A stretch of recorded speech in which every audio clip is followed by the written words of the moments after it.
Here on the Sunday, in the heart or in the trenches of Lent, we are prompted to ask, what is my attitude? Rejoice, O Jerusalem, laetare. The church even gives us the visual cue to prompt that question. What is my attitude in the heart, the trenches of the season of Lent? Is it of joy? The question for you and for me, what is required for us to rejoice? When, if ever, do we not rejoice? Do any of us rejoice while in the desert? In the seasons of Lent? There's more than just the church's season of Lent, we know. These times of hardship and trial, greater difficulty.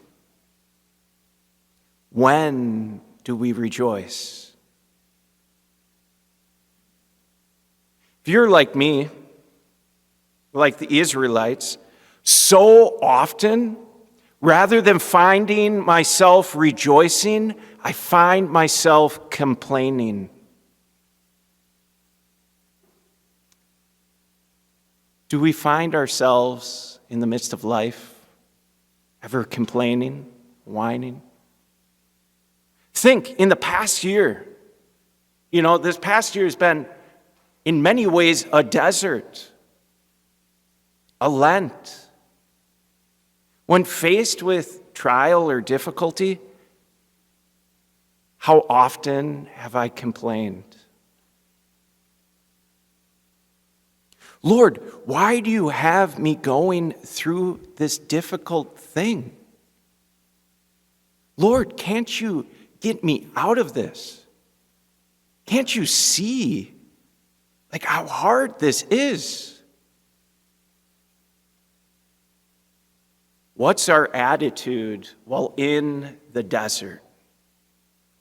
Here in the middle of this desert, the middle of the season of Lent, an intensified time of being purified, the church tells us, rejoice.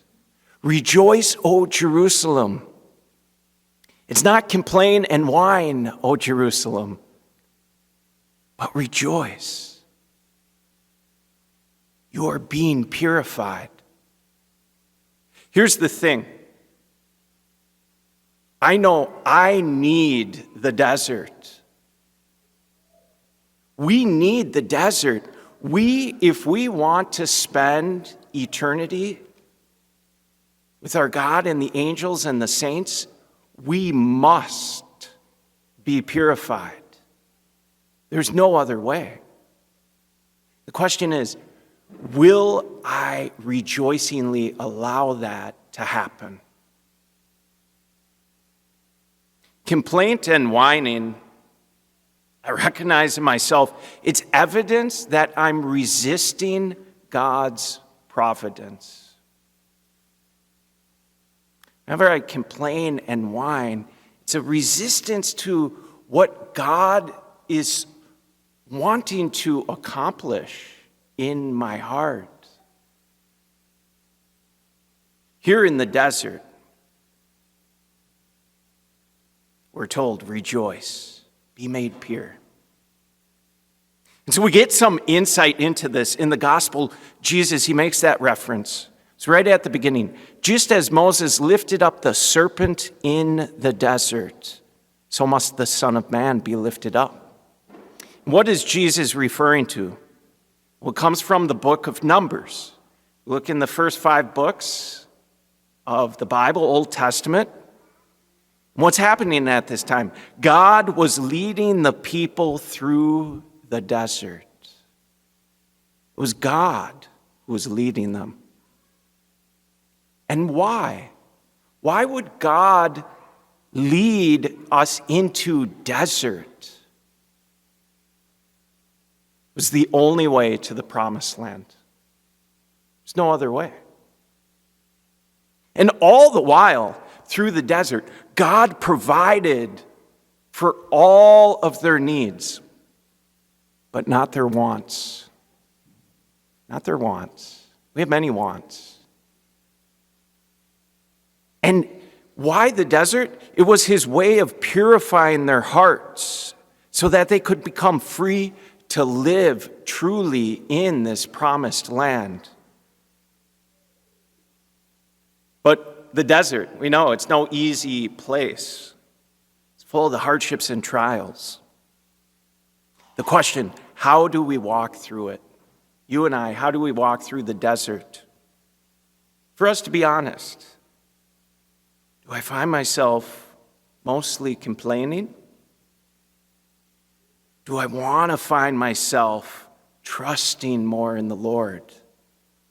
Knowing that he is leading and preparing me, preparing us for a better place. How did these people handle it back then? So often complaining, distrusting God. And just as an aside, that's why it took so long, 40 years. It would have not been a 40-year journey.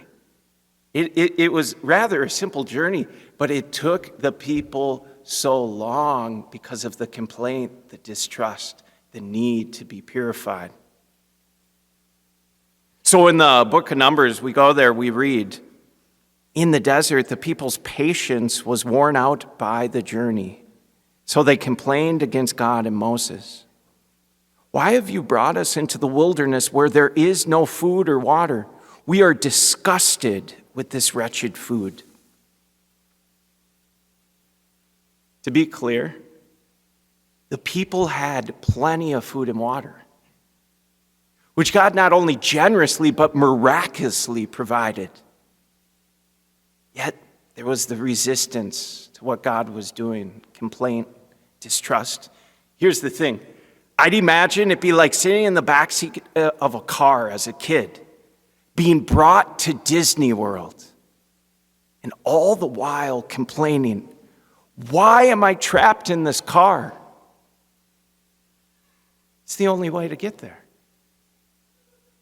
But how often do we, as God is leading us to heaven, is purifying us, one way or another, and we can make it last longer. We need to be purified. Yet God, he doesn't waver. He doesn't bend himself or lower himself and simply send what we want. He gives us what we need. That's love. So in the desert, in response to their complaint, the Lord sends among these people serpents to bite them. It seems like so contrary, but it's God's way of waking them up. Waking them up.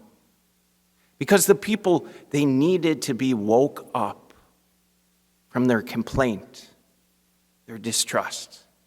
And so Moses, after this, prayed for the people, and the Lord said, make a bronze serpent and mount it on a pole, and everyone who has been bitten who looks at it will recover.